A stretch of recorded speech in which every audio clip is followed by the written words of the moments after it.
The moment I said I would take my parents to Europe for 2 weeks, I expected gratitude, maybe even disbelief, but not silence. My name is Emma Carter, and I still remember standing in my kitchen in Chicago when I told them. 2 business class tickets, 5-star hotels, Paris, Rome, and the Swiss Alps all arranged with care I thought would mean something. He had spent months planning it, saving extra, adjusting my schedule at work, telling myself this was the kind of memory that would finally bring us closer as a family. My mother, Linda Carter, and my father, Robert Carter, stood across from me at the dining table, looking at the itinerary I had printed out. The paper sat between us like something heavier than ink and inkjet ink. He waited for a reaction. I smiled. I thank you. Something. Instead, my father nodded once, slowly, almost politely, and my mother simply said, "We see."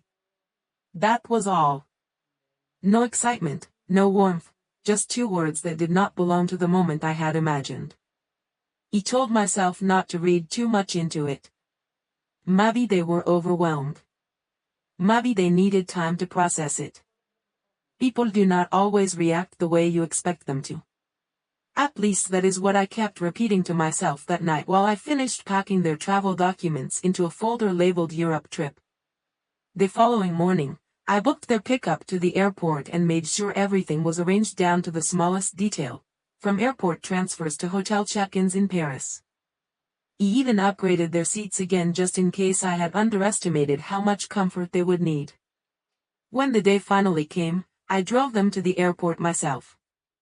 The ride was quiet. My father looked out of the window most of the time while my mother checked her phone without speaking much. I tried to fill the silence with small talk about the Eiffel Tower, about Italian food, about the kind of experiences I thought we would share together. They responded politely but briefly, like guests in a conversation they had not fully chosen to attend. At the departure gate, I handed them their passports and boarding passes and said, "This is going to be amazing for us." My mother adjusted her bag strap and said, "We will see." Again, no emotion behind it. Just observation. I watched them walk toward security and told myself that some people are just slow to show appreciation. It would come later. It had to. On the flight tracking app, I followed their plane as it left Chicago and crossed the Atlantic. I felt a strange mix of pride and anticipation, like I had finally done something meaningful enough to change the rhythm of our family. I imagined dinners in Paris where we would laugh, walking together through old streets, taking photos in front of landmarks, moments that would finally make everything feel connected. Back when they landed in Paris and I called them that evening, something in their tone was already different. My mother answered first, her voice calm, almost distant. She said they had arrived safely, that the hotel was fine, and then she paused before adding that they had already made some adjustments to their plans. He asked what kind of adjustments. There was a short silence before my father took the phone and said they had decided to meet some friends they had not seen in a long time while they were in Europe, and that they would mostly handle their own schedule. He stood in my apartment in Chicago holding the phone tighter without realizing it. He asked what that meant for the itinerary I had planned. My mother came back on the line and said gently, almost casually, that I should not worry, that I had already done more than enough, and that they would take it from here. Something in that sentence made everything feel slightly misaligned, like a picture that no longer matched its frame. He looked at the printed itinerary still sitting on my counter, every hour carefully arranged, every reservation confirmed, every experience chosen with intention. And for the first time, I wondered if what I had given them was something they ever actually wanted in the way I had imagined. But I told myself again that this was just adjustment, nothing more. People need time to settle into new experiences. 2 weeks in Europe was a long time. There was still room for everything to become what I hoped it would be. The first real sign that something was off came 3 days later when I woke up in Chicago and saw a message notification from my mother that was already several hours old due to the time difference. It was not a simple update or a travel photo. It was a short message saying they had decided to extend their stay in Paris and that they would be adjusting the rest of the trip accordingly. There was no question, no consultation, just a statement presented as a completed decision. He sat up in bed slowly, reading it twice, trying to understand why a pre-planned 2-week itinerary I had carefully built was now being altered without my involvement. He responded asking what exactly they had changed, and it took almost an hour before my mother replied with a voice message instead of text. Her tone was calm, almost cheerful, like she was explaining something simple. She said they had met some old friends in Paris who invited them to a private weekend stay outside the city and that it would be rude not to accept. She also mentioned that since I had already done so much, they thought it made sense to take more freedom with the schedule so they would not feel rushed. That phrase stayed with me. Take more freedom. I remember standing in my kitchen later that morning holding a cup of coffee that had gone cold without me noticing, thinking about how quickly a structured plan could dissolve into something I no longer recognized. I opened the itinerary I had created again, scrolling through each reservation I had personally selected. Hotel confirmations in Paris, train tickets to Rome, guided tours in Florence, a scheduled private transfer to Zurich. Everything still existed on paper, but none of it seemed to matter anymore. That afternoon, I tried calling my father directly. He answered briefly and said they were busy and enjoying themselves, then added that I should not worry because they were fine managing things on their own.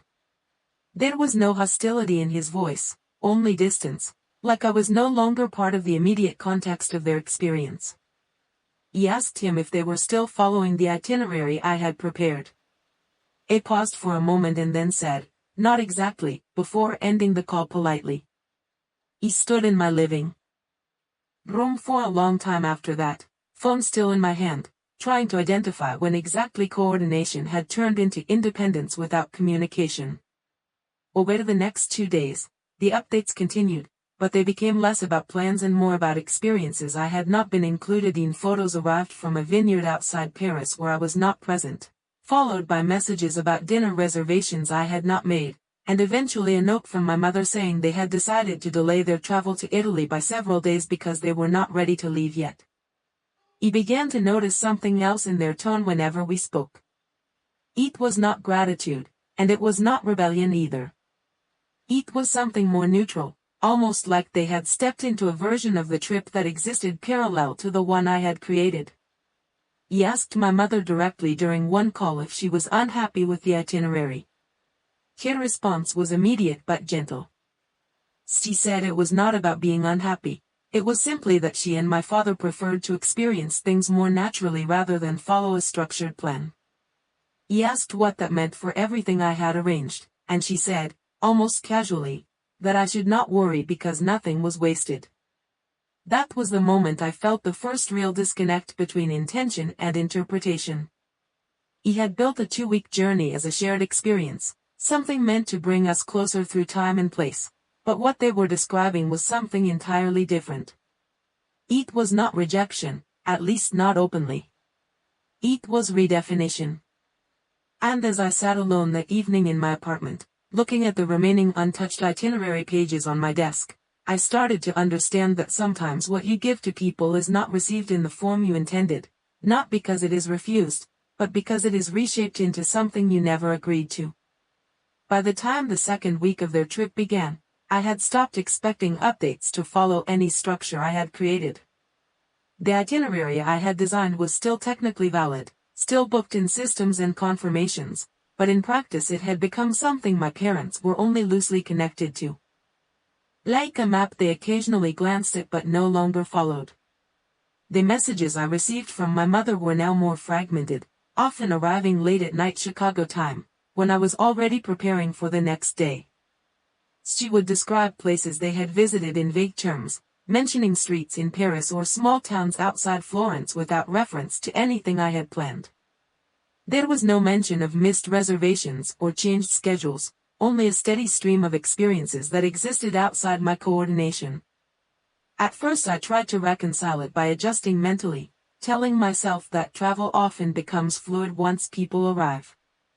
But as more days passed, the pattern became clearer. They were not following the plan at all. They were constructing their own version of the trip entirely. One evening I received a photo from my father showing them at a restaurant in Rome that I had not booked. The caption simply said, "We found this place ourselves." There was no explanation, no acknowledgement of deviation, only quiet independence presented as fact.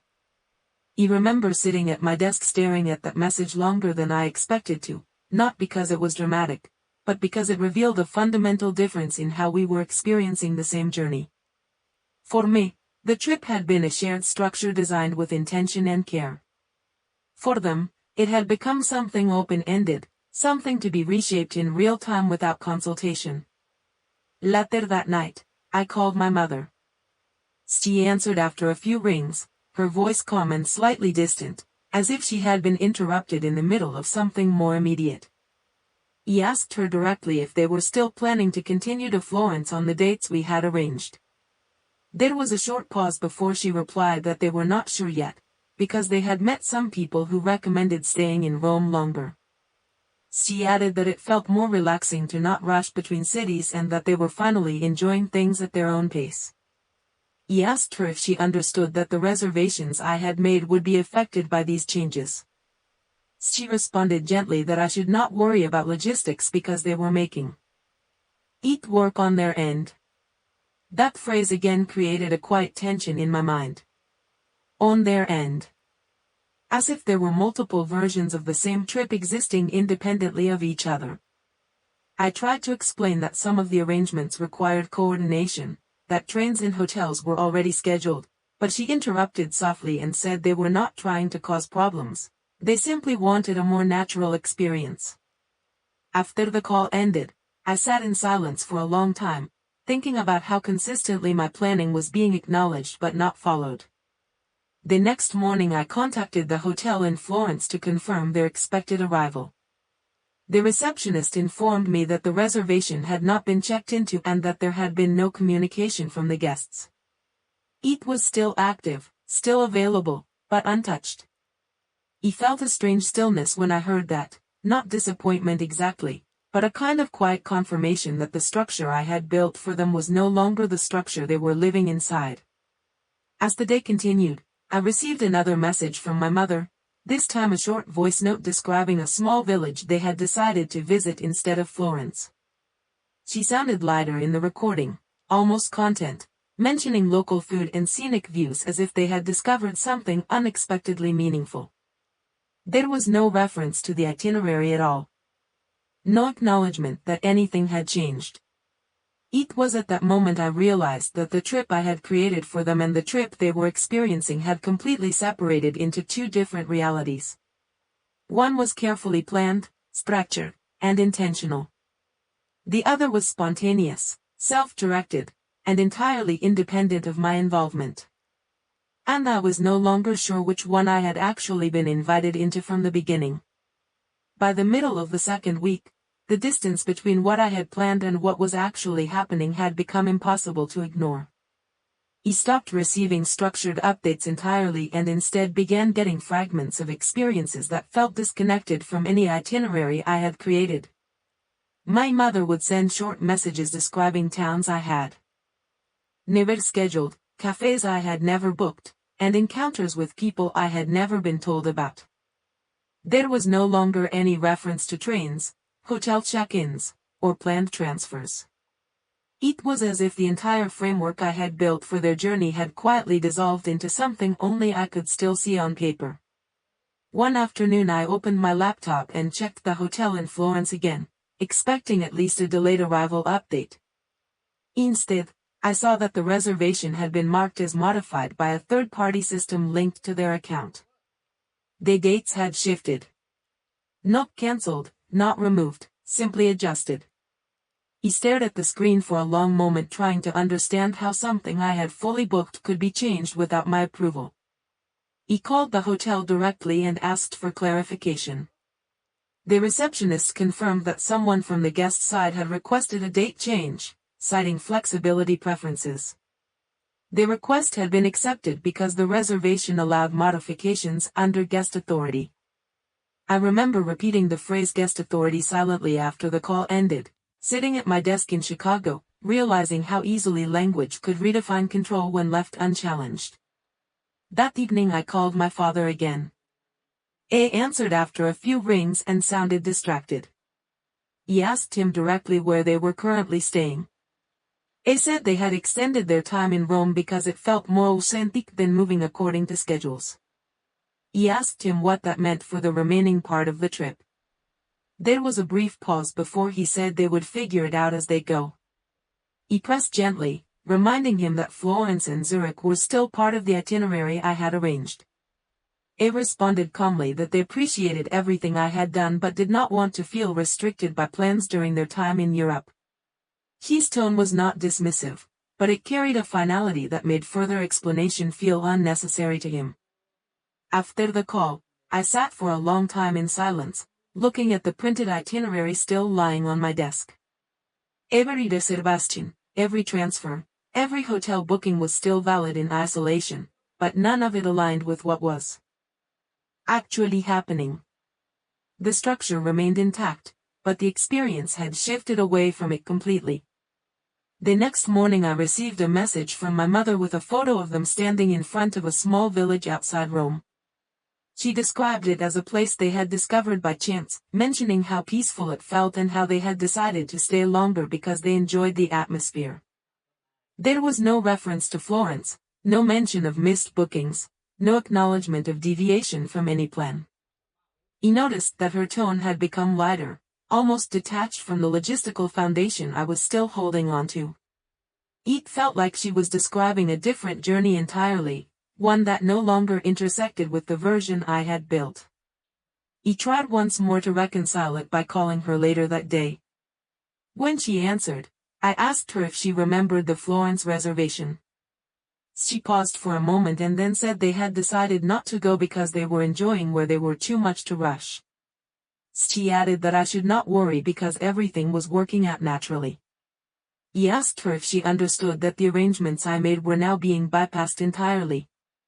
Her response was calm and measured. She said I had already given them a wonderful experience and that they were simply following what felt right. There was no resistance in her voice, no tension, only certainty in a direction that no longer required my input. After the call ended, I remained seated for a long time without moving.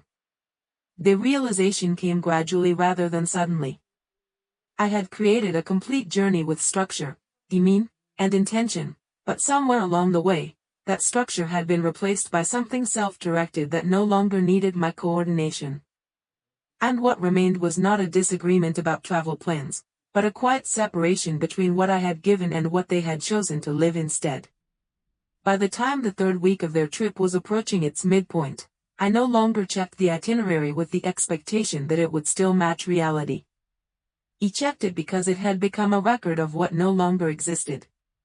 Every morning I would open my laptop in Chicago, sit at the same kitchen table, and compare confirmed reservations against messages that told a completely different story. My parents were now fully immersed in a version of the trip that had no structural alignment with what I had arranged. The updates I received were inconsistent, but emotionally consistent in one way: they no longer referenced my planning at all. One morning my mother sent a message describing a small coastal town in Italy where they had decided to stay longer because the people were welcoming and the pace felt comfortable. She mentioned local restaurants, walks by the water, and conversations with new acquaintances, none of which appeared in any of the bookings I had made. He opened the original itinerary again, scrolling through Florence, Zurich, and the planned return schedule, realizing that none of those destinations had been reached. Nope cancelled. Nope rejected. Simply bypassed. He tried calling my father that afternoon. When he answered, there was background noise suggesting they were outside. He asked him directly if they intended to continue the remaining part of the trip as originally planned. He responded without hesitation that they were not thinking about plans anymore and were just following what felt right in the moment. He asked him if he understood that the reservations I had made would expire or be lost if not used. I paused briefly and then said that flexibility was part of travel and that I should not worry about details from so far away. His tone was not dismissive, but it carried a sense of closure that left no room for further discussion. After the call, I sat at my desk for a long time, looking at the printed itinerary that had once felt like a gift and now felt like a document from a parallel timeline. Every hotel booking, every train transfer, every scheduled experience was still technically valid, but none of it was being lived. It was as if the trip I had created had been placed on one track, while they had stepped onto another without informing me where it diverged. Later that evening, I received a series of photos from my mother. They showed a hillside village in Italy with narrow streets and small cafes, followed by images of them sitting at an outdoor table with unfamiliar people. The captions described the experience as spontaneous and meaningful, emphasizing how much they were enjoying not having to follow a schedule. There was no mention of Florence, no acknowledgement of missed arrangements, and no indication that anything had been altered from the original plan I had carefully constructed. He noticed that the language she used had changed subtly over time. It was no longer about the trip I had given them. It was about the experience they were creating for themselves. That distinction settled in slowly but firmly. He attempted one final clarification call that night. My mother answered and listened as I asked whether they planned to return to the structured itinerary at any point. She replied calmly that they appreciated everything I had done but felt that sticking to a plan would have limited their experience. She said they were grateful, but they were now living the trip in their own way. There was no conflict in her voice, no uncertainty, only a settled belief that what I had organized was something they had already moved beyond. He did not argue. He simply listened. When the call ended, I remained seated in silence for a long time, realizing that the separation between intention and experience had become complete. He had not been rejected, and I had not been opposed. He had simply been removed from the process of how the journey continued. And in that quiet understanding, I began to see that the trip I had given them was no longer something I was part of, but something I was only observing from a distance. By the time the fourth week of their trip approached, I stopped receiving anything that resembled structured updates altogether. The messages from my mother had become irregular, sometimes arriving days apart, each one describing experiences that no longer had any connection to the itinerary I had created. There was no mention of cities I had booked, no reference to scheduled transfers, and no acknowledgement that a predefined structure had ever existed. Instead, she described landscapes, towns, and encounters as if they were discovered organically, without any external planning. My father's occasional messages were even shorter, often just a single sentence confirming that they were fine and continuing their travels in what he called a more natural way. He found myself checking the original itinerary less frequently, not because I understood it better, but because I was slowly accepting that it no longer matched anything happening in real time. One afternoon I called the hotel in Zurich, the final major reservation in the trip I had planned. The staff informed me that the booking had never been checked into and had been automatically released due to non-arrival. There was no confusion in their tone, only routine confirmation of a standard process. He thanked them and ended the call, sitting in silence afterward as I processed the fact that an entire segment of the journey had simply never been used. That evening my mother sent a series of photos from Switzerland. The images showed mountain views, small villages, and outdoor cafes filled with soft evening light.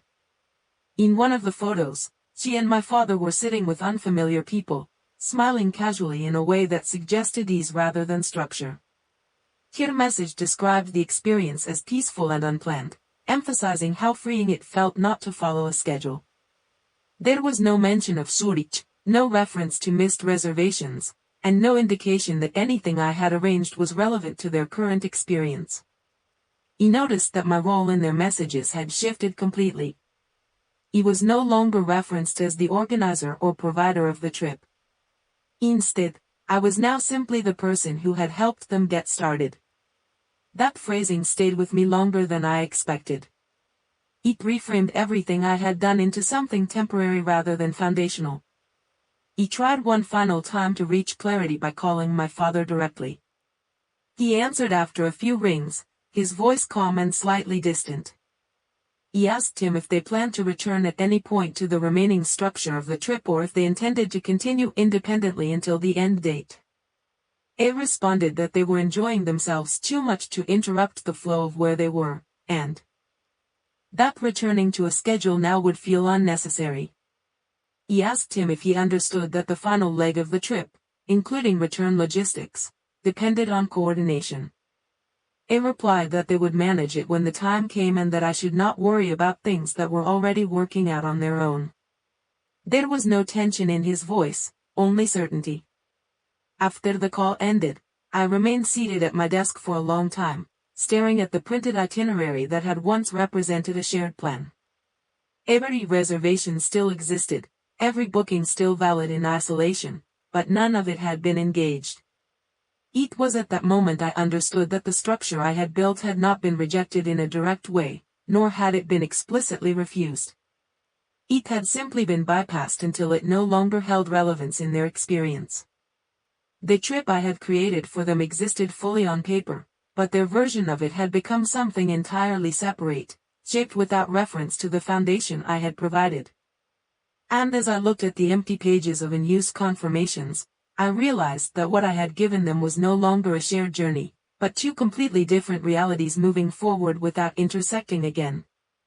By the time the fifth week quietly unfolded, the silence surrounding the trip had changed form again.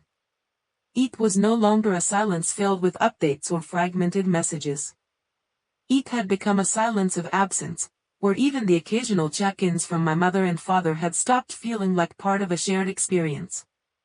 Instead, they now arrived sporadically, short and detached, as if reporting from a place I was no longer expected to understand. One morning I noticed I had not received any message for almost 4 full days. When my mother finally did write, it was only to say that they were extending their stay again because they had met people they enjoyed traveling with and that they were seeing where things go naturally. There was no reference to the remaining itinerary, no mention of return flights, and no acknowledgement that any structured plan still existed. He opened my laptop and reviewed the original bookings once more. Nearly every reservation beyond the second week had either expired or been automatically released due to non-use. The system displayed clean cancellations not initiated by me, but triggered by inactivity and modification requests made from the guest side. He stared at the screen for a long time, realizing that what had once been a carefully constructed 2-week journey had effectively dissolved into a sequence of independent decisions that no longer required my involvement. That afternoon I called my mother. She answered after a delay, her voice calm and slightly distant. He asked her directly if they had any intention of returning on the planned date or if they were now fully detached from the original schedule. She responded without hesitation that they were not thinking in terms of schedules anymore, and that they would return when it felt right rather than when it was planned. He asked her what that meant for the return flights I had booked. She said not to worry, that they would handle it when the time came and that everything was working out fine on their side. There was no concern in her voice, only certainty in a new system of understanding that no longer included my structure. After the call, I sat in my apartment for a long time without moving, looking at the printed itinerary that had once represented coordination between us. It now felt like a document belonging to a different version of reality, one that had been fully replaced without formal rejection or discussion. Later that evening, my father sent a short message saying they were currently in a mountain region in Switzerland and that they were considering staying longer because they had made friends with local travelers. He added that they appreciated everything I had done to get them started, but that they preferred continuing their journey independently. That phrase again appeared, reinforcing the same pattern I had begun to recognize. He had not been rejected or argued against. He had simply been repositioned from participant to initial facilitator of something that no longer required my direction. He opened the original itinerary one last time and slowly went through each remaining entry. Florence was never reached. Zurich was never used. Return logistics remained untouched. Every carefully constructed step had existed only in my planning, not in their lived experience. And as I closed the laptop, I understood that what I had created was not a shared journey that went off course, but two separate journeys that had quietly diverged without conflict, one built on structure and intention, the other built on choice and reinterpretation, moving forward without ever needing to meet again. By the time the 6th week of the trip arrived, I had stopped expecting any form of coordination to return. What remained was a pattern of updates that no longer referenced structure, only experience. My parents were still in Europe, but the concept of a 2-week trip had long stopped existing in any practical sense.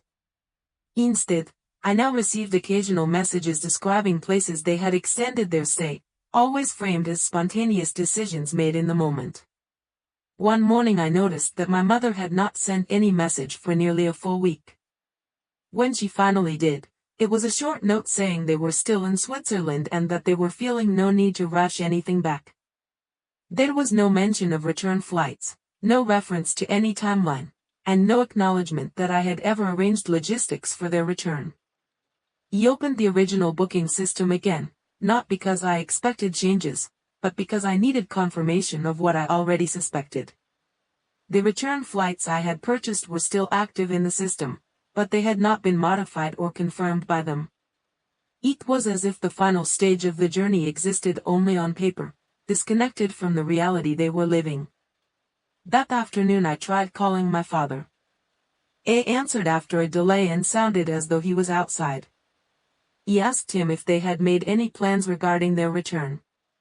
He responded calmly that they were enjoying where they were and had not thought about coming back yet.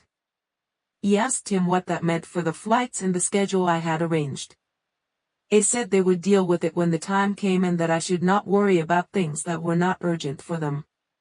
There was no tension in his voice, only a sense of finality that suggested the question itself no longer belonged in their current reality. After the call, I sat at my desk in Chicago and looked at the remaining documents related to the trip. What struck me was not frustration, but a growing recognition that the structure I had built had become irrelevant in their experience. The journey no longer required my involvement to continue, nor did it rely on the framework I had created. Later that evening, my mother sent a series of photos from a lakeside town in Switzerland.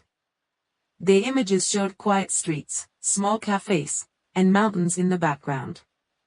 In one of the photos, they were sitting with people I did not recognize, smiling in a way that suggested familiarity rather than travel. Her message described the place as peaceful and mentioned that they might stay longer because they had grown comfortable with the environment. There was no reference to the itinerary, no acknowledgement of missed destinations, and no indication that any external plan was still relevant. I noticed that each message I received now carried the same underlying tone. They were no longer updates about a shared trip. They were descriptions of an independent experience that no longer included my perspective as part of its structure. I attempted one final call that night. My mother answered, and I asked her directly whether they had any intention of returning according to the original schedule. She responded that they were not thinking in terms of schedules anymore and that they would return when it felt right, not when it was planned. I asked her what that meant for everything I had arranged, including the return logistics. She replied calmly that they appreciated what I had done at the beginning but were now simply continuing their journey in their own way. There was no conflict in her tone, only certainty. After the call ended, I remained seated for a long time, realizing that what had once been a shared experience had fully separated into two different realities. One remained structured, documented, and planned. The other was fluid, self-directed, and entirely independent. And in that moment, I understood that I was no longer part of the journey I had created, but only the person who had once initiated it. The final week of what had once been a carefully structured 2-week trip began like all the others before it, with silence that no longer felt temporary. He had stopped checking for updates with expectation and instead checked them with detachment, as if reading a record of events that no longer required my participation. There were no new confirmations, no schedule adjustments, and no references to any return plans. My parents were still in Europe, but the concept of a defined journey had completely disappeared from their communication. That morning, I opened my email and saw a notification from the airline regarding the return flights I had booked for them. The system showed no check-in activity and no recent modifications, only a reminder that the departure date was approaching. I stared at the message for a long moment, not because it was surprising, but because it confirmed something I had already begun to accept. The structure I had created still existed in systems and confirmations, but it no longer existed in their decisions. Later that day I called my mother. She answered after a few rings, her voice calm and unhurried, as if she was not interrupted but simply transitioning between moments of her day. I asked her directly whether they intended to use the return flights I had arranged. There was a pause before she responded that they were not thinking about returning yet because they were still enjoying their time in Switzerland and had met people they were traveling comfortably with. I asked her what that meant for the itinerary and the logistics I had planned. She replied gently that I should not worry about those details because they would figure it out when the time comes. There was no acknowledgement of urgency in her tone, only a steady belief that timing was flexible and secondary to experience. After the call ended, I remained seated in my apartment in Chicago, looking at the printed itinerary that had once represented a complete journey. Every segment was still documented, every reservation still visible in system records, but none of it reflected what had actually taken place. The trip I had designed existed in full structure, but it had become detached from the version they were living. That evening, my father sent a short message stating that they were extending their stay in Switzerland because they had found the environment peaceful and were not ready to leave. He added that they appreciated everything I had done at the beginning of the trip but felt they were now continuing independently.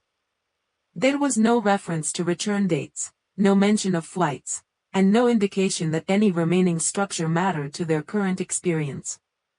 He noticed that each communication now carried the same underlying consistency. They were no longer describing a shared journey but an individual experience that no longer required alignment with anything I had prepared. He attempted one final call that night. My mother answered and I asked her one last time if they planned to return according to the original schedule.